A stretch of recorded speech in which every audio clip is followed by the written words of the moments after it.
మొన్న మార్చి 24న 2026న సుప్రీం ధర్మాసనం అత్యున్నత ధర్మాసనం ఒక తీర్పు ఇవ్వడం జరిగింది.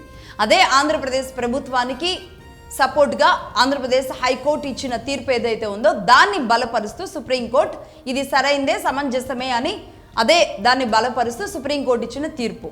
అదేంటి అంటే హిందువుల్లో ఉన్నవాళ్ళు, దళితులుగా ఉన్నవాళ్ళు, ఎస్సీలుగా ఉన్నవాళ్ళు ఎవరైతే ఉంటారో వీరు మతం మారితే గనక ఎస్సీలుగా వీళ్ళు పొందే రిజర్వేషన్లు ఏవి కూడా వీరికి మున్ముందు వర్తించవు, అంటే ఇవి క్యారీ ఫార్వర్డ్ కావు, వీరు మరో మతంలోకి వెళ్ళిన తర్వాత అవి క్యారీ ఫార్వర్డ్ కావు అని చెప్పడం.